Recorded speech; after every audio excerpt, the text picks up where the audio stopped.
There was a time when joy felt unmistakable. It arrived loudly. It stood out. It came with contrast. A rise after struggle, a reward after effort, a moment that declared itself different from the rest. I learned to recognize joy by how strongly it separated itself from ordinary life. Without that separation, I assumed it wasn't there. But lately, joy has been appearing in a quieter way. So quietly, in fact, that I almost didn't notice it. There was no rush, no swell of feeling, no sense of arrival, just a subtle ease in the middle of a moment. At first, I didn't trust it. I kept waiting for something more pronounced, something that felt earned. But nothing followed, and still something felt okay. Not happy, not excited, just at ease. I've realized how much of what I once called joy was actually relief. Relief that something ended. Relief that effort paid off. Relief that uncertainty resolved. Those moments felt intense because tension had preceded them. Without that tension, there's nothing for joy to push against. So joy no longer spikes, spreads. It shows up as a gentle steadiness, as the absence of resistance in the body, as a moment passing without friction. This kind of joy doesn't announce itself because it isn't separate from the moment it inhabits. It doesn't say, "Pay attention to me." It just lives there quietly. I notice it when I'm not trying to feel anything, when I'm not evaluating the quality of experience. It appears in small, almost unremarkable ways. A breath that feels complete, a pause that doesn't feel empty, a task ending without urgency for the next one. There's no urge to prolong it, no need to hold on. If it leaves, nothing collapses. That's how I know it's real. Joy used to feel like something I could lose, something I had to protect. Now it feels like something that visits without expectation. I don't need to create the conditions for it.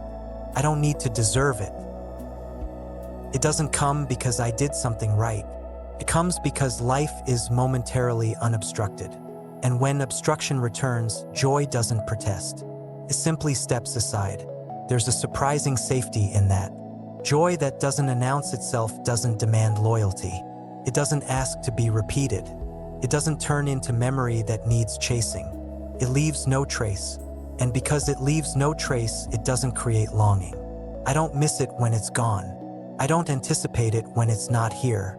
It's free to come and go. I've noticed that this kind of joy doesn't change behavior. It doesn't motivate action. It doesn't inspire movement. It just coexists.